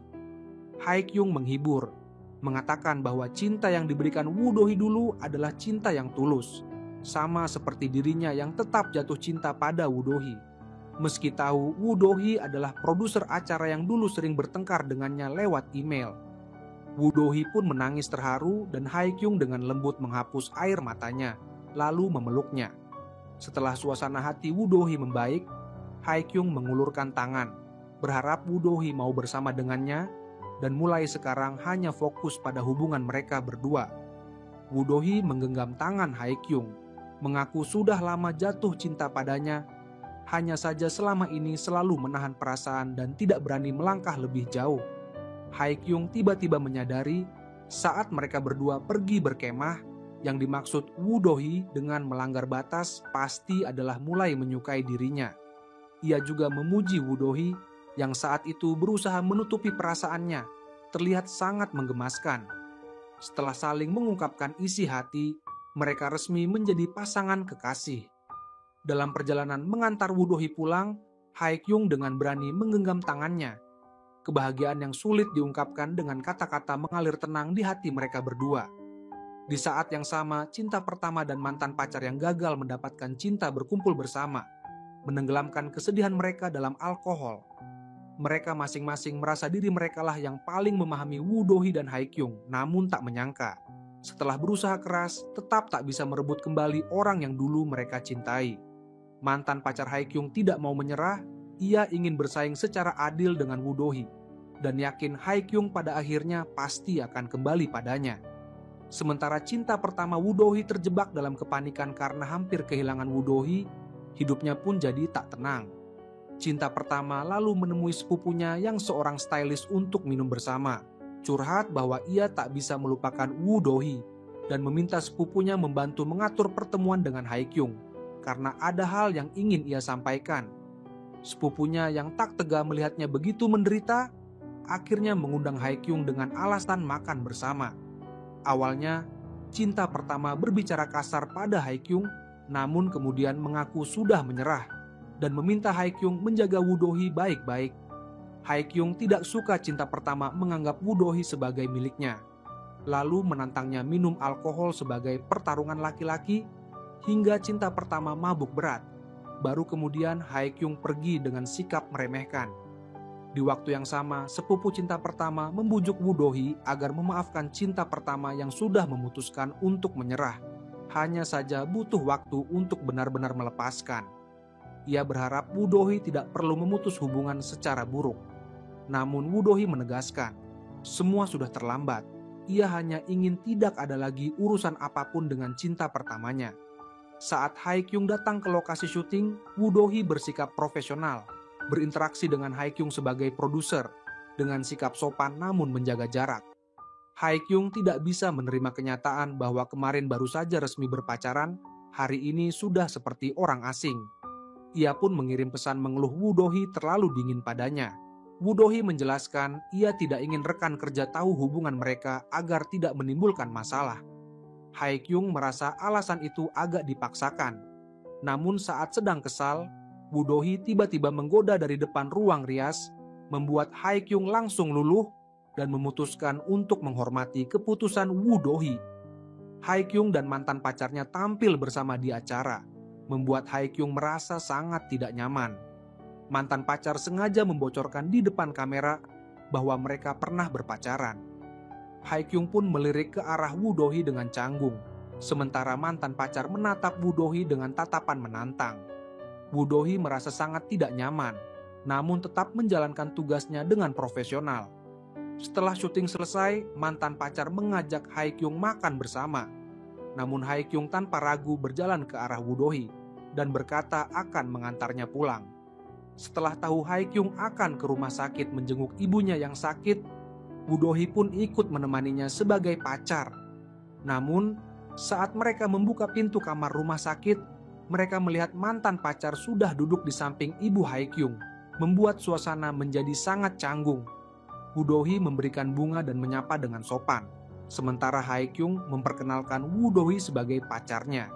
Ibu Haikyung merasa mantan pacar lebih dulu datang, lalu meminta Haikyung dan Woo Do-hee datang lain kali saja. Haikyung pun meminta Woo Do-hee pulang dulu, sementara ia sendiri tinggal untuk memperingatkan mantan pacar agar tidak lagi ikut campur dalam hidupnya. Mantan pacar menegaskan, mulai sekarang ia hanya akan memikirkan perasaannya sendiri dan akan melakukan apa saja untuk mendapatkan Haikyung kembali. Haikyung sempat mengira Woo Do-hee akan marah karena masalah mantan pacar. Namun saat mereka berpisah, Woo Do-hee justru mengajaknya makan mie instan. Haikyung sangat antusias, namun ternyata Woo Do-hee tidak membawanya pulang ke rumah, melainkan ke minimarket. Saat mereka sedang makan, tiba-tiba mereka melihat perwakilan perusahaan sedang berpelukan dengan seorang gelandangan di depan pintu.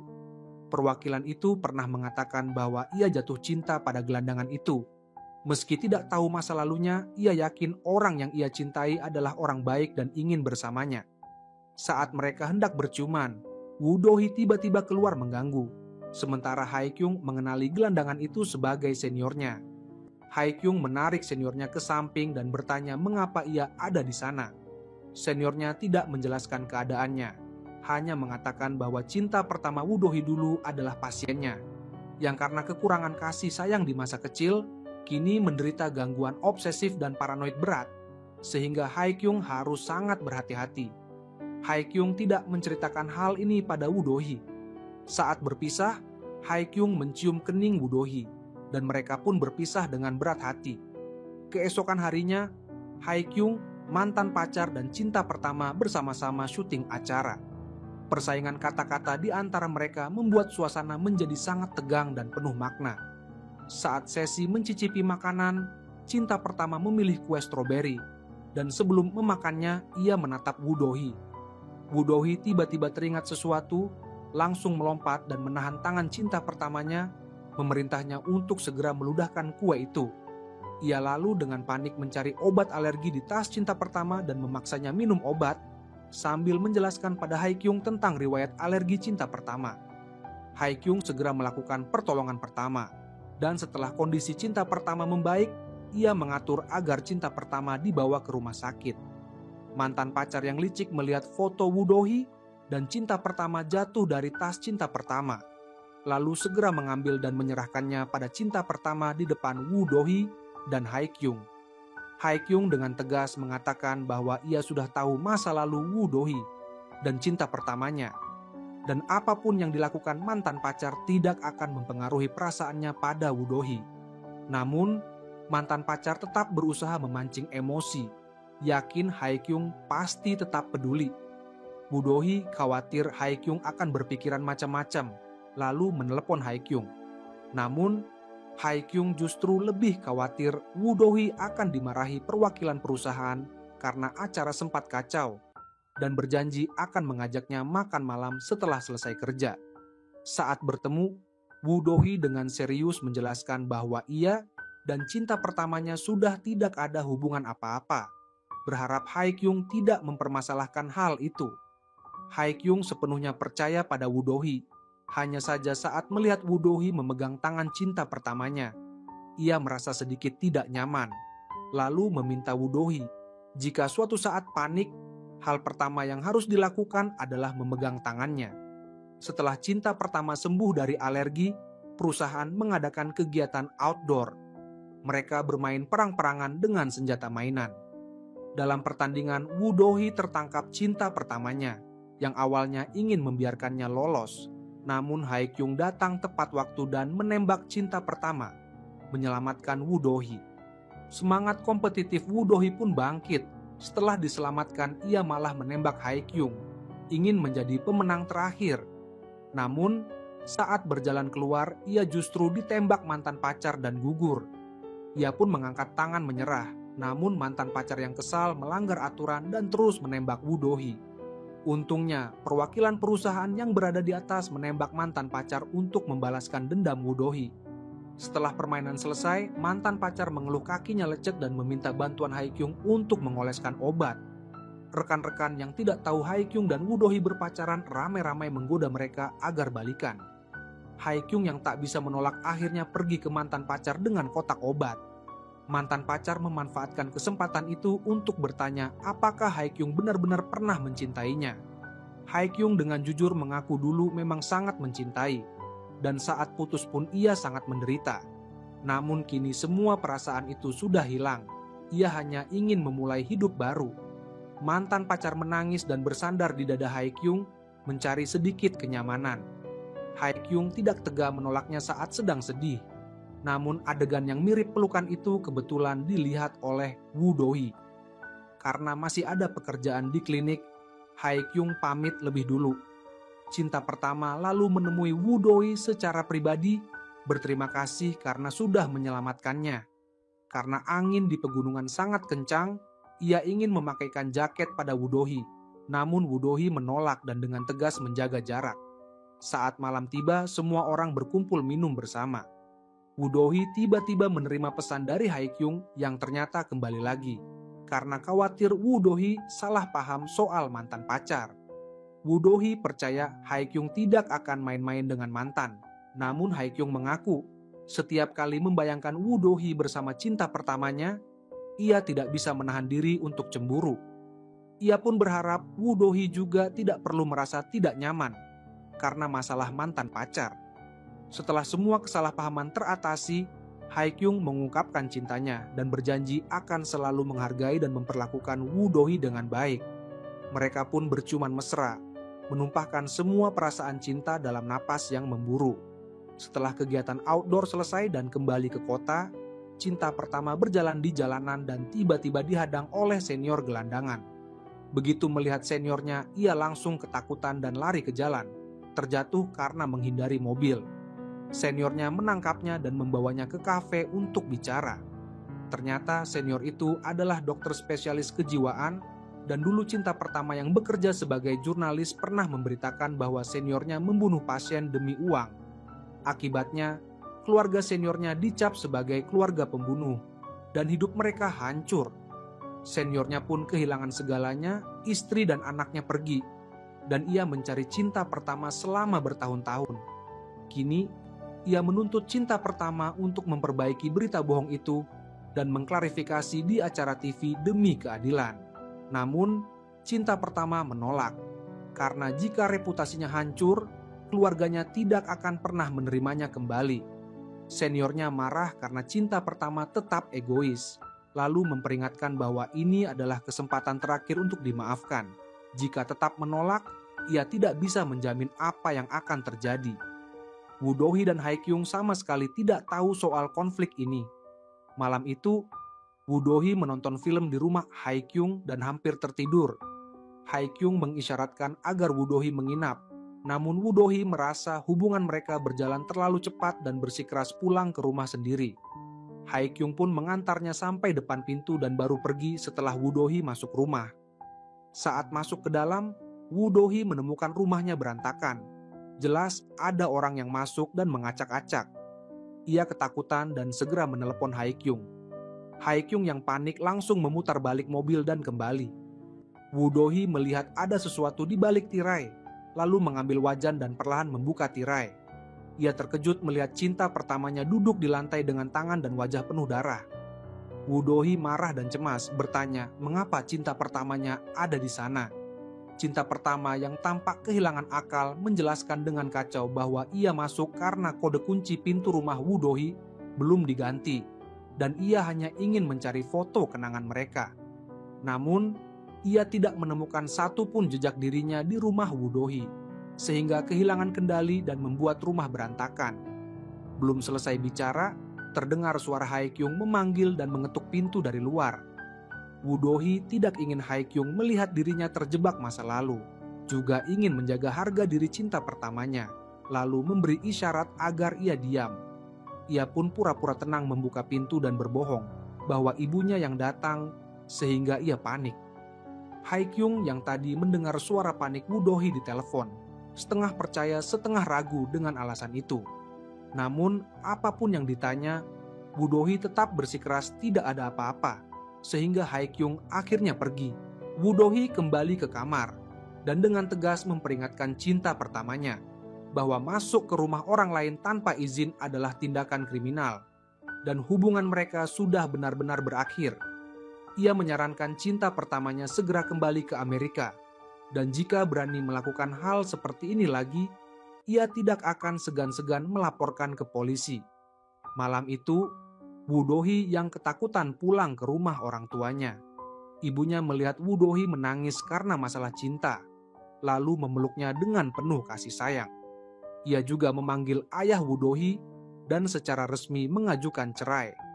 Dalam pernikahan ini, ibunya dulu ingin memberi contoh rumah tangga harmonis pada Woo Do-hee, sehingga bertahan meski tidak bahagia. Namun, setelah melihat Woo Do-hee terus terluka dalam hubungan cinta, ia sadar mempertahankan pernikahan tanpa makna tidak ada gunanya. Woo Do-hee merasa lega melihat ibunya akhirnya bisa membebaskan diri dari pernikahan yang menyakitkan. Bahkan menyarankan ibunya untuk konsultasi ke psikolog agar segera pulih dari trauma perceraian. Ibunya menerima saran itu dan pergi ke klinik psikiatri yang kebetulan ditangani oleh Hae-kyung. Keduanya tidak tahu identitas satu sama lain. Hae-kyung dengan sabar membimbing ibunya Woo Do-hee keluar dari kekosongan pasca cerai. Ibunya Woo Do-hee sangat mengagumi profesionalisme Hae-kyung, bahkan memuji Hae-kyung tampan dan sopan. Setelah tahu Hae-kyung punya pacar, ibunya Woo Do-hee berkata, pasti banyak wanita yang mengejar Hae-kyung dan menjadi pacarnya pasti tidak punya rasa aman. Jika putrinya sendiri berpacaran dengan Hae-kyung, ia pasti tidak akan setuju. Hae-kyung kemudian menceritakan kejadian lucu ini pada Woo Do-hee, yang mengira itu hanya ibu-ibu asing yang membela dirinya, tanpa menyadari bahwa itu adalah ibunya sendiri. Setelah sampai di kantor, rekan kerja langsung memberitahu Woo Do-hee bahwa mantan pacar membawa wartawan untuk wawancara. Wartawan itu pura-pura ingin mempromosikan perusahaan, padahal sebenarnya bertanya ke semua rekan kerja tentang pendapat mereka soal Hae-kyung dan mantan pacar yang tampil bersama di acara. Woo Do-hee langsung paham. Mantan pacar ingin memanfaatkan opini publik untuk mengangkat hubungan mereka dan membuat masalah bagi dirinya dan Hae-kyung. Woo Do-hee pun dengan tegas mengatakan pada mantan pacar bahwa ia dan Hae-kyung sedang serius berpacaran. Mantan pacar membalas bahwa ia hanya menjaga perasaannya pada Haikyung, sementara Woo Do-hee juga masih terlibat dengan cinta pertamanya. Jadi tidak berhak menuduh dirinya.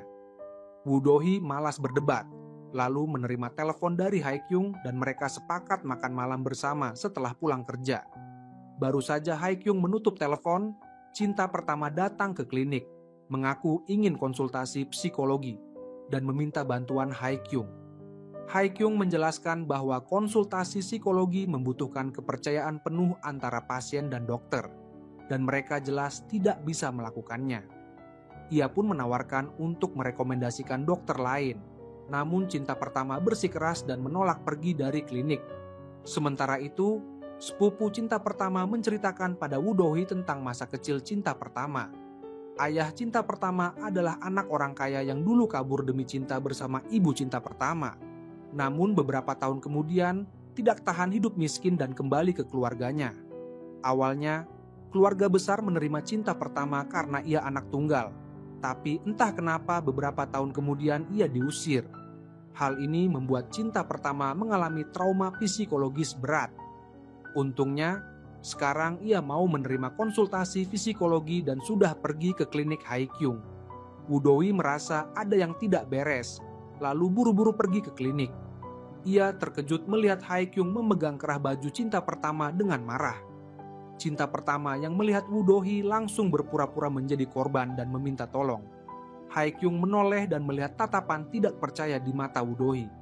Sebelum Woo Do-hee datang, cinta pertama sengaja memberitahu Haikyung bahwa saat Haikyung mengira Woo Do-hee dalam bahaya dan mengetuk pintu dengan panik, orang yang ada di rumah Woo Do-hee adalah dirinya sendiri. Ia juga terus memancing emosi Haikyung dengan mengatakan bahwa kode kunci rumah Woo Do-hee tidak pernah diganti selama bertahun-tahun dan Woo Do-hee bahkan berbohong demi melindunginya. Ia yakin Woo Do-hee masih mencintainya. Haikyung yang terpancing akhirnya memukul cinta pertama, dan kebetulan Woo Do-hee melihat kejadian itu. Woo Do-hee langsung menarik cinta pertama pergi.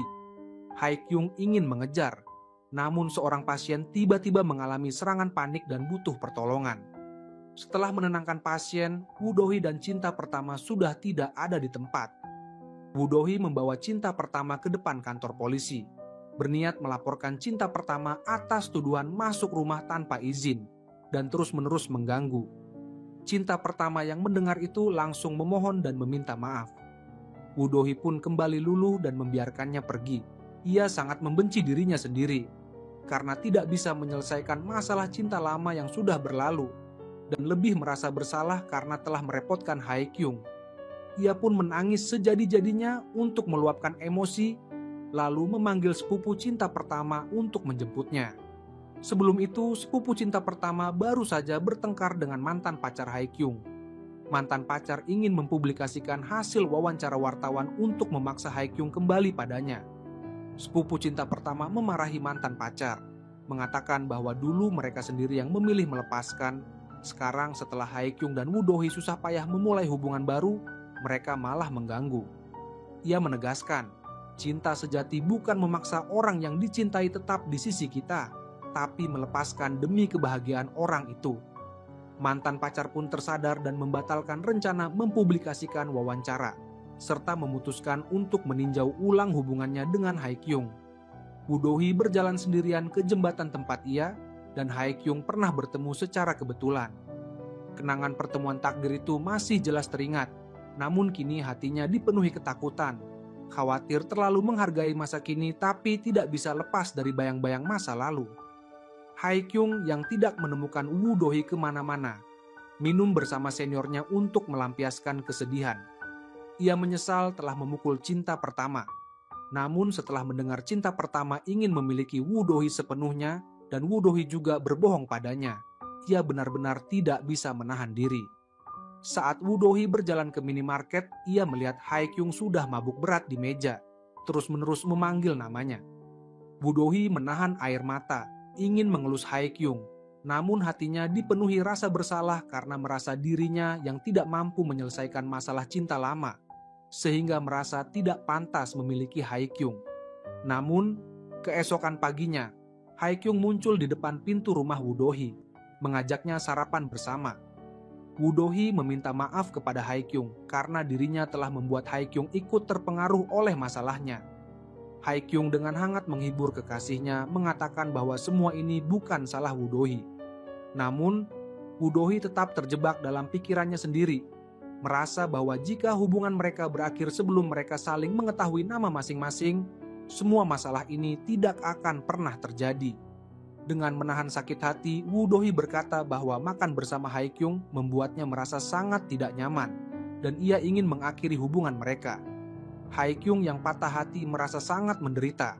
Makan makanan yang diberikan pasien sambil membayangkan bahwa ia tidak akan pernah bisa makan bersama Woo-do-hee lagi, hingga matanya memerah menahan tangis. Saat itu mantan pacar Hae-kyung datang menemuinya. Ia mendengarkan nasihat sepupunya dan memutuskan untuk melepaskan obsesinya terhadap Hae-kyung, tidak akan lagi memaksa untuk kembali bersama, dan hanya berharap Hae-kyung bisa bahagia. Sementara itu, cinta pertama Woo-do-hee masih tenggelam dalam kesedihan. Beberapa hari tidak makan dan minum. Senior yang pernah berseteru dengannya datang menasihati, meminta cinta pertama untuk keluar dari hubungan itu dan menebus kesalahan masa lalu. Namun, cinta pertama justru berlutut di lantai dan menangis sejadi-jadinya, mengatakan bahwa hatinya telah sakit sehingga melakukan hal-hal yang menyakiti Woo-do-hee dan memohon kepada senior yang seorang dokter untuk menyelamatkannya. Senior itu merasa marah sekaligus kasihan, berharap cinta pertama mau menerima pengobatan agar segera sembuh dan tidak lagi tersiksa oleh rasa sakit. Setelah putus cinta, Woo-do-hee tidak mau berinteraksi dengan siapapun. Untuk melampiaskan emosinya, ia mengajak ibunya bermain di taman hiburan. Saat pulang ke rumah, ia melihat Hae-kyung sedang menunggunya di depan pintu. Hae-kyung tidak ingin menyerah pada hubungan mereka, bersumpah bahwa bagaimanapun juga, ia akan membuat Woo-do-hee bisa makan bersama dengannya dengan bahagia lagi. Woo-do-hee mendengarkan langkah kaki Hae-kyung yang menjauh, menahan sakit hati tanpa memberikan jawaban. Setelah berpisah dengan Woo-do-hee, Hae-kyung pergi ke rumah sakit menemani ibunya menjalani operasi. Ibunya khawatir tidak bisa selamat dari meja operasi sehingga meninggalkan surat untuk Hae-kyung. Hae-kyung membuka surat itu di depan ruang operasi. Dalam suratnya, ibunya meminta maaf karena dulu telah mengabaikan Hae-kyung dan tidak memberikan cukup kasih sayang. Meskipun pernah lalai, cinta seorang ibu kepada anaknya tidak akan pernah berubah. Hae-kyung membaca surat itu sambil berdoa agar operasi berjalan lancar dan berharap setelah ibunya sembuh, mereka bisa kembali membangun hubungan ibu dan anak. Namun, dokter dengan kejam memberitahu bahwa operasi gagal. Hae-kyung kembali merasakan sakitnya kehilangan orang yang dicintai. Ia menggenggam surat ibunya dan menangis sejadi-jadinya. Woo-do-hee menerima telepon dari asisten Hae-kyung dan segera bergegas ke rumah sakit. Ia memeluk Hae-kyung yang menangis dengan erat, membiarkan Hae-kyung meluapkan semua kesedihannya. Setelah itu, Woo-do-hee menemani Hae-kyung mengurus pemakaman ibunya. Asisten yang melihat Woo-do-hee masih mengenakan pakaian rumah menyarankan agar ia pulang dulu untuk berganti pakaian. Woo-do-hee meminta asisten menjaga Hae-kyung dan ia akan segera kembali. Begitu selesai berganti pakaian dan keluar rumah, ia melihat cinta pertamanya berdiri di depan pintu. Cinta pertama meminta maaf atas semua luka yang pernah ia berikan dan mengakui bahwa hubungan mereka benar-benar telah berakhir. Ia juga berencana untuk menjalani terapi psikologis agar segera sembuh. Sementara itu, Hae-kyung mendapat kabar dari sepupu cinta pertama bahwa cinta pertama menghilang entah kemana. Melihat Woo-do-hee lama tidak kembali setelah berganti pakaian, Hae-kyung mulai merasa tidak enak dan khawatir cinta pertama akan menyakiti Woo-do-hee. Saat ia hampir panik, Woo-do-hee muncul di hadapannya. Hae-kyung tidak bisa lagi menahan emosinya, menarik Woo-do-hee keluar dan memarahi Woo-do-hee karena pergi tanpa pamit dan tidak mengangkat telepon. Setelah meluapkan amarah, ia memeluk Woo-do-hee dan meminta maaf karena terbawa emosi. Hae-kyung tidak berani membayangkan jika Woo-do-hee sendirian bersama cinta pertamanya, takut cinta pertama akan melakukan hal yang tidak diinginkan. Woo-do-hee menjelaskan bahwa cinta pertamanya sudah memutuskan untuk menjalani terapi psikologis. dan ia sendiri terburu-buru keluar rumah sehingga lupa membawa ponsel. Ia berjanji akan lebih berhati-hati agar Hae-kyung tidak perlu khawatir lagi. Setelah pemakaman selesai, Woo Do-hee datang ke rumah Hae-kyung untuk merawatnya. Meski tidak bisa memasak, Woo Do-hee tetap berusaha belajar membuat makanan kesukaan Hae-kyung. Hae-kyung memeluk Woo Do-hee dari belakang, berterima kasih karena Woo Do-hee masih tetap di sisinya. Dengan kehadiran Woo Do-hee, Hae-kyung tidak lagi merasa ditinggalkan oleh seluruh dunia. Woo Do-hee memasak mie, dan meski itu adalah mie terburuk yang pernah dimakan Hae-kyung, ia tetap sangat menyukainya. Sebelum meninggal, ibunya selalu ingin memasakkan makanan untuk Hae-kyung, dan ibunya sama-sama tidak pandai memasak seperti Woo Do-hee. Hae-kyung yakin rasa masakan mereka pasti mirip. Woo Do-hee memeluk Hae-kyung dengan penuh kasih sayang, tahu bahwa hanya dengan menemani Hae-kyung, ia bisa menghibur hati Hae-kyung yang rapuh. Keesokan paginya, Woo Do-hee terbangun dan menemukan Hae-kyung meninggalkan catatan bahwa ia pergi ke klinik dan berharap Woo Do-hee menunggunya di rumah. Saat itu, bel rumah berbunyi, dan yang datang adalah mantan pacar Hae-kyung yang baru kembali dari luar kota. Mantan pacar baru tahu tentang kematian ibu Hae-kyung setelah kembali ke kantor, dan merasa kesal karena tidak diberi kabar oleh Hae-kyung maupun Woo Do-hee. Ia sudah melepaskan perasaannya pada Hae-kyung, tapi hubungan kekeluargaan dengan ibu Hae-kyung tetap ada. Woo Do-hee memeluk mantan pacar yang menangis, menyalahkan Hae-kyung karena tidak memberitahu. Ia berkata, nanti saat Hae-kyung pulang, mantan pacar boleh memarahinya sepuasnya. Hae-kyung masuk ke rumah dan melihat mantan pacar dan pacar barunya berpelukan. Woo Do-hee buru-buru menjelaskan bahwa bukan dirinya yang membuat mantan pacar menangis, lalu segera pergi, memberi ruang bagi mereka berdua untuk berbicara. Namun, baru sampai di pintu, Woo Do-hee merasa tidak rela membiarkan mereka berdua saja, lalu menguping di balik pintu untuk mengetahui apa yang mereka bicarakan. Hae-kyung berterima kasih pada mantan pacar karena telah menangisi kepergian ibunya, tapi berharap mulai sekarang mereka tidak lagi saling mencampuri kehidupan masing-masing dan benar-benar menjaga jarak. Mendengar itu, mantan pacar pergi dengan marah. Hae-kyung segera menelepon Woo Do-hee, dan tanpa diduga ia menemukan Woo Do-hee sedang mondar-mandir di lorong. Ia menahan Woo Do-hee di dinding, memohon agar Woo Do-hee tetap tinggal menemaninya. Saat suasana mulai memanas dan mereka hampir berciuman, Woo Do-hee menerima telepon dari ibunya yang menunggu di rumah, sehingga ia harus segera pulang. Keesokan harinya, Hae-kyung meminta bantuan seniornya untuk menjaga klinik. Kebetulan, senior itu sedang menggunakan klinik untuk mengobati cinta pertama yang mengalami gangguan psikologis. Senior memberitahu cinta pertama bahwa obsesinya pada Woo Do-hee dan keinginannya untuk diakui ayahnya adalah akibat dari delusi. Karena pengaruh penyakit itu, ia merasa seolah-olah tidak pernah putus dengan Woo Do-hee dan tidak pernah ditinggalkan ayahnya. Jika ingin sembuh, ia harus sadar dari delusi dan menjalani hidup nyata. Mendengar itu, cinta pertama menangis sejadi-jadinya, meminta senior untuk membantunya sembuh. Sementara itu, Hae-kyung yang bosan menunggu waktu menjemput Woo Do-hee pulang kerja, tanpa sengaja melihat Woo Do-hee yang mengaku masih ada setengah jam lagi baru pulang. Ternyata diam-diam keluar lebih awal. Ternyata Woo Do-hee tidak tahan dengan desakan ibunya dan dipaksa mengikuti kencan buta. Begitu duduk, ia langsung memberitahu lawan kencan bahwa ia sudah punya pacar. Tak lama kemudian, Hae-kyung muncul di sampingnya, dengan bangga memperkenalkan diri sebagai pacar Woo Do-hee.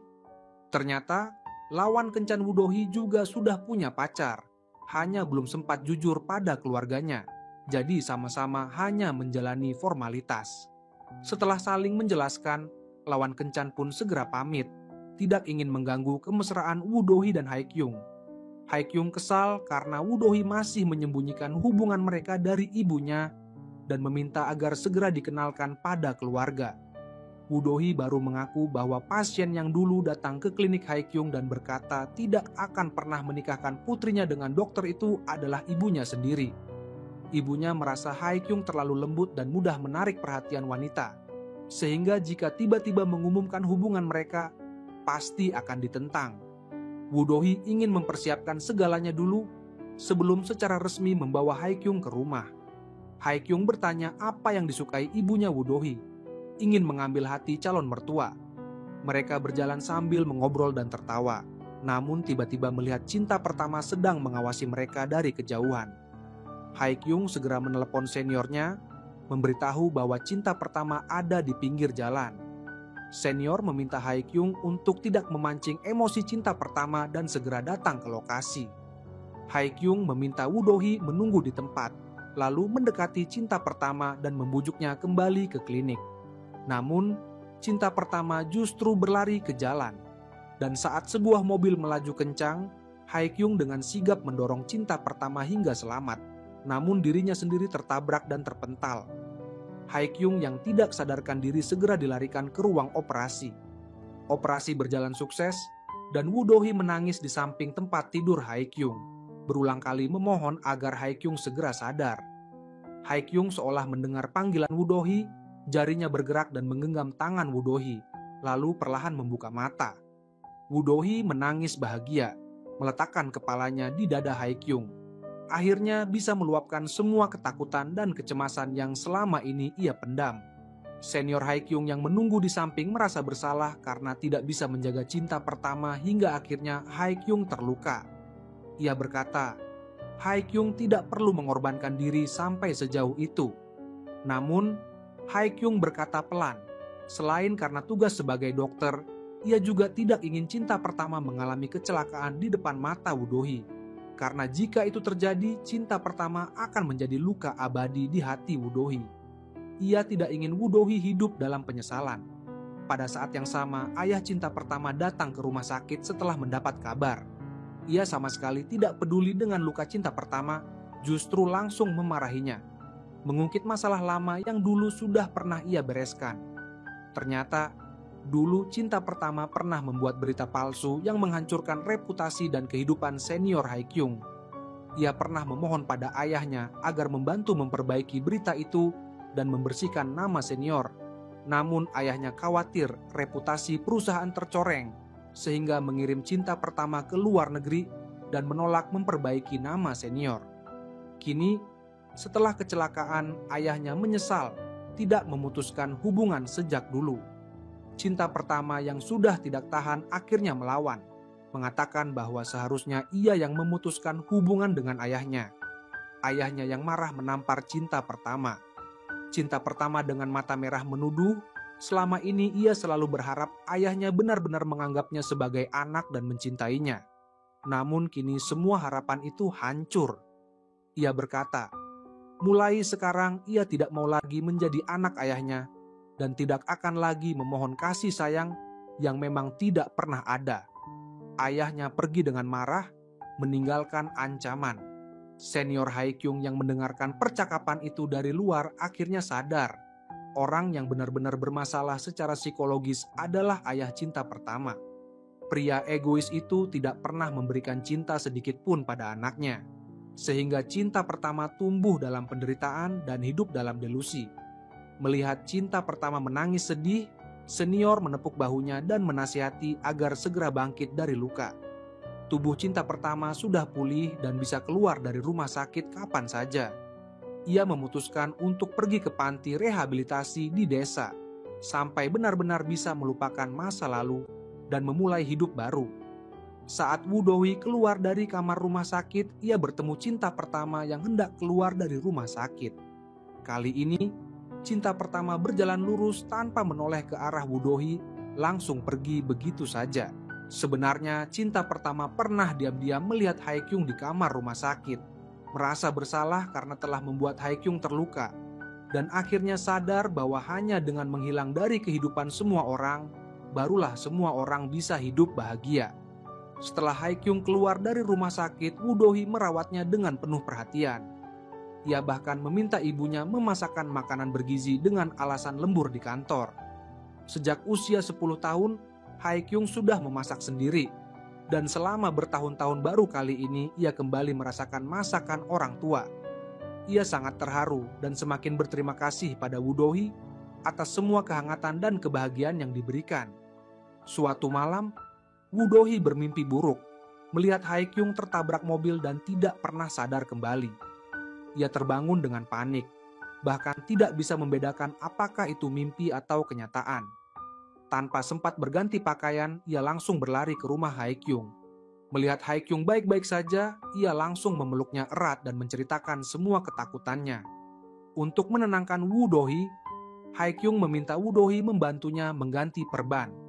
Saat jarak mereka semakin dekat, Haikyung memegang wajah Woo Do-hee dan menciumnya dengan penuh cinta. Setelah Haikyung pulih, ia sangat ingin segera dikenalkan pada ibu Woo Do-hee. Ia sudah tidak sabar ingin menikah dengan Woo Do-hee.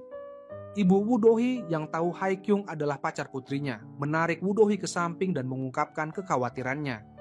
Ia takut Haikyung yang terlalu lembut dan penuh perhatian akan mudah menarik hati wanita lain. Dan juga khawatir Haikyung akan menggunakan masa lalu Woo Do-hee sebagai senjata saat bertengkar. Namun, Woo Do-hee sangat percaya pada Haikyung dan yakin akan cintanya. Meski ibunya belum sepenuhnya setuju, Woo Do-hee sudah mantap memilih Haikyung. Untuk menghilangkan kekhawatiran ibu Woo Do-hee, Haikyung sengaja mengundang ibu Woo Do-hee makan bersama, berharap dengan interaksi langsung, ibu Woo Do-hee bisa mengenal dirinya lebih baik. Woo Do-hee sangat senang melihat Haikyung berusaha menyelesaikan masalah mereka dengan serius. Dalam perjalanan pulang, Woo Do-hee terkejut melihat senior Haikyung yang sudah lama menghilang muncul kembali di depan minimarket. Ternyata selama ini senior Haikyung menemani cinta pertama menjalani terapi di desa, bahkan mengajaknya ikut kegiatan sosial dan jalan-jalan.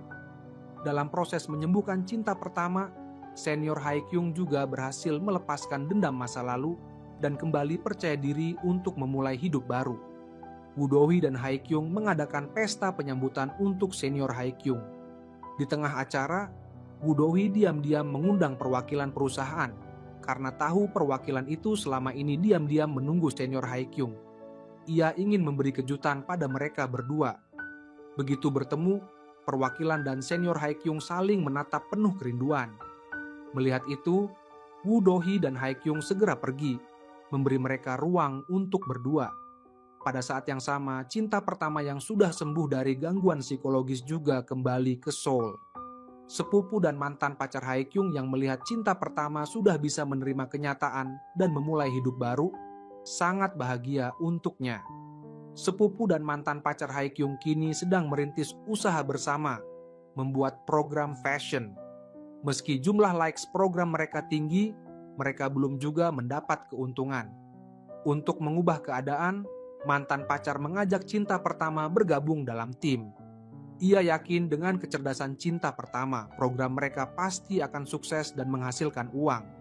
Setelah berpikir cinta pertama setuju, kini ia sangat antusias mencoba segala hal yang bisa membuat hidupnya lebih bahagia dan bermakna. Perwakilan perusahaan mengadakan makan malam bersama seluruh rekan kerja. Begitu sampai di tempat, mereka melihat perwakilan mengenakan gaun pengantin dan membawa bunga, diikuti senior Haikyung yang mengenakan jas. Di hadapan semua orang, mereka resmi mengumumkan pernikahan mereka. Meski pernikahan itu sederhana, mereka adalah orang paling bahagia di dunia. Semua orang berkumpul di sekitar pengantin untuk berfoto bersama. Wajah mereka dipenuhi senyum bahagia. Setelah acara selesai, Haikyung mengajak Woo Do-hee makan bibimbap di food truck pinggir pantai. Ia sangat bersyukur karena dulu berani mengajak Woo Do-hee makan malam bersama saat pertama kali bertemu. Ia pun melamar Woo Do-hee dengan sungguh-sungguh, berharap mereka bisa segera membangun keluarga kecil yang bahagia seperti perwakilan dan senior Haikyung. Woo Do-hee tersenyum dan menerima lamaran itu. Mereka berjanji akan makan malam bersama seumur hidup, meneruskan kehangatan dan kebersamaan ini selamanya. Dan drama ini pun berakhir.